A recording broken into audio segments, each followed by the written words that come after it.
ओमपुर गांव में नेहा अपनी बूढ़ी माँ के साथ रहा करती थी। नेहा के पिता की कई सालों पहले बीमारी के कारण मौत हो चुकी थी। हालांकि नेहा पढ़ाई के साथ साथ गांव के सरपंच जी के यहाँ काम करके अपना घर चला रही थी। नेहा का एक दोस्त था जिसका नाम महेश था। महेश का नेहा के घर आना जाना काफी ज्यादा था क्योंकि दोनों बचपन से दोस्त थे। महेश, आज ये सारा सामान लेकर आना है मुझे, काम से आने में लेट हो जाएगा, तुम ला तो दोगे ना? आज तक किसी काम के लिए ना कहा है क्या? नहीं, लेकिन पूछना तो बनता है। क्या पता तेरा मूड ठीक ना हो या फिर तेरे जाने का मन ना हो, बहुत सारी चीज हो सकती है।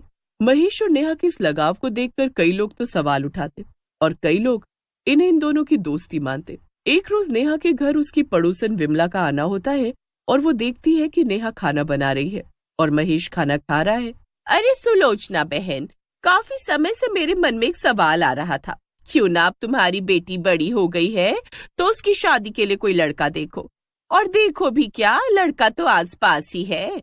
अरे विमला बहन, तुम क्या कहना चाहती हो, कुछ समझी नहीं मैं तो ये कह रही थी कि महेश और नेहा की खूब बनती है, क्यों नहीं दोनों की शादी करवा दो। हर वक्त दोनों साथ रहते हैं, खाते भी साथ है, घूमते भी साथ है, बस घर अलग अलग है। अरे नहीं नहीं, ये तो बेचारे महेश का बड़प्पन है कि वो घर का काम काज कर देता है। अब नेहा बेचारी काम करने जाती है तो बाहर से सामान लाना, दवा लाना, ये सब कर देता है महेश। वैसे विमला काकी, उम्र तो आपकी बेटी की भी हो गई है शादी की, तो आप उसकी शादी क्यों नहीं कर देती? नहीं बेटा, ऐसे नहीं बोलते। विमला को नेहा की बात बुरी लग जाती है। विमला तो वहां से चली जाती है, लेकिन उसके मन में हर वक्त नेहा और महेश को लेकर तरह तरह के सवाल उठते रहते। ऐसे ही समय बीत रहा था। एक रोज देर रात विमला देखती है महेश नेहा के घर में गया है।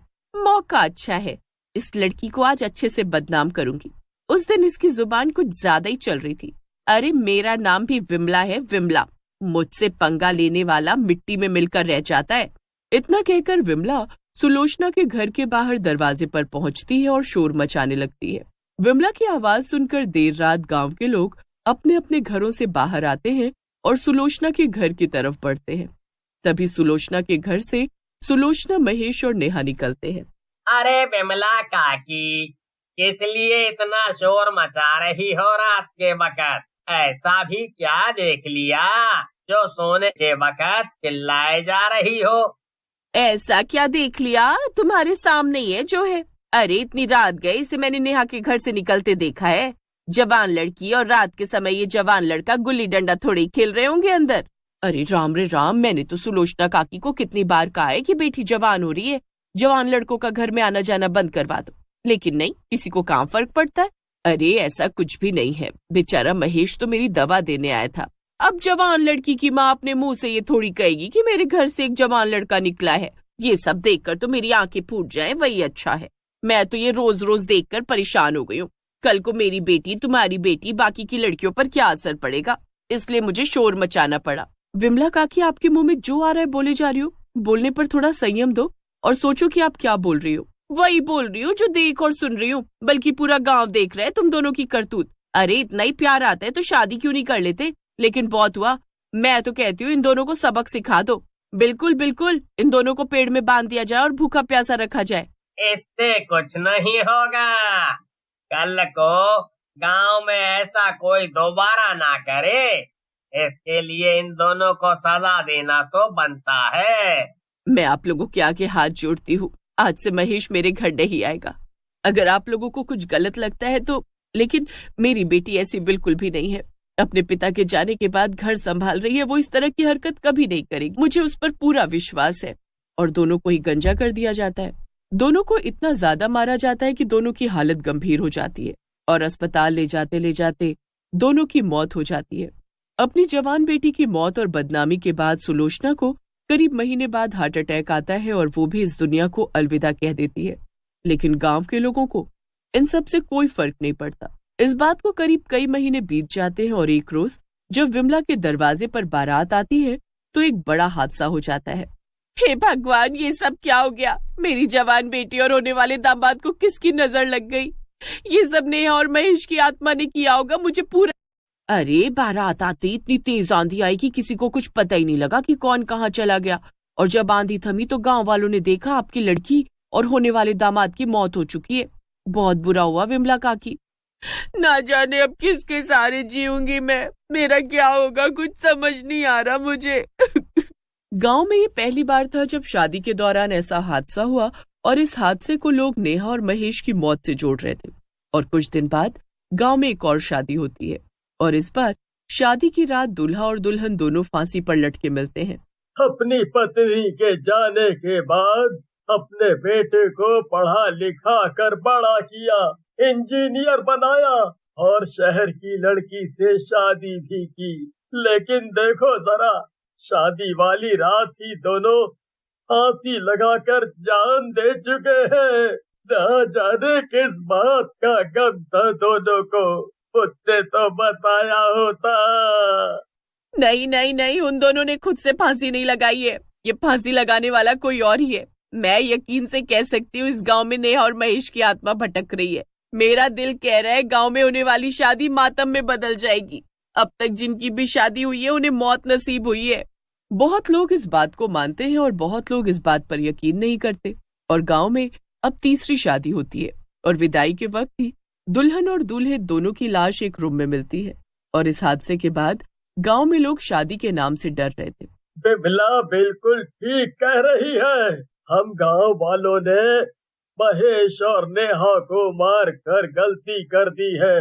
उनकी आत्मा भटक रही है और गांव में शादीशुदा जोड़ों को मार रही है। सबसे खास बात तो ये है कि गांव वालों ने उन दोनों को गंजा कर दिया था। हमसे गलती हो गई। मैंने अपनी बेटी खो दी और अपनी बेटी को खोने का दुख क्या होता है मैं आज भुगत रही हूँ। सुलोचना से मैं माफी मांगती हूँ। मैंने जो कुछ किया अपने स्वार्थ में किया। तुम्हारी वजह से गांव वाले लोग मुसीबत में पड़ गए हैं। गांव में जवान लड़के और लड़कियों की शादी करने से लोग कतरा रहे हैं। अगर उन्होंने अपने बच्चों की शादी की तो वो मारे जाएंगे। मुझे भी अपने बच्चों को खोने का एहसास है। मैं नहीं चाहता कि गांव में अब और मौतें हो, इसलिए हमें इसका समाधान निकालना होगा। इसके लिए मैं अपनी कुर्बानी देने के लिए तैयार हूँ। मैंने जो पाप किया है उसके लिए अगर मैं अपनी जान भी दे दूं तो कम है। और अब तो मेरे जीने का कोई मकसद नहीं रह गया। मैंने अपनी जवान बेटी खो दी है। जहाँ एक तरफ गांव के लोग डरे सहमे हुए थे और अपने ऊपर आए समस्या का समाधान ढूंढ रहे थे, गांव के लोग एक बार फिर मंदिर के बाहर इकट्ठा होते हैं। तभी वहां से एक साधु बाबा गुजर रहे थे जो गांव के लोगों की बात सुनकर रुक जाते हैं। बाबा प्रणाम, आप इस गांव के तो नहीं लगते? इस गांव में कुछ बुरा हुआ है जिसकी सजा गांव का हर व्यक्ति भुगत रहा है। वो बाबा हाथ में कमंडल लिए थे और आंखें बंद करके कमंडल का जल इधर उधर चारों दिशाओं में छिड़कते हैं और अपनी आंखें खोलते ही वहां मौजूद लोगों से कहते हैं, जिस बुरी शक्ति के बारे में तुम लोग बात कर रहे हो, असल में उस बुरी शक्ति को तुम्हारे द्वारा ही सताया गया है। दो प्रेमी जोड़ों को तुमने अलग किया है, अब उनकी शादी करवानी होगी।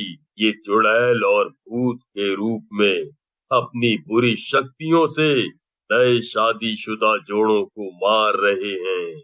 गांव के लोग अब उस बाबा से आग्रह करते हैं कि कुछ दिन रुककर चुड़ैल और भूत दोनों की शादी करवाकर ही वो वहां से जाएं।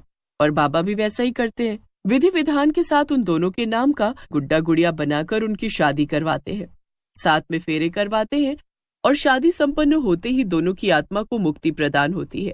उन दोनों की शादी संपन्न हुई। वो दोनों अब सदा सदा के लिए एक हो चुके हैं और सदा के लिए मुक्ति पा चुके हैं। वो गांव के किसी भी व्यक्ति को अब परेशान नहीं करेंगे। लेकिन कभी भी इस तरह की गलती दोबारा ना करना। देखा ना, इससे कितनी जानें गईं। जिनकी जान जा चुकी थी वो तो लौटकर वापस नहीं आ सकते थे, लेकिन गांव में अब दोबारा किसी जोड़े की मौत नहीं होती।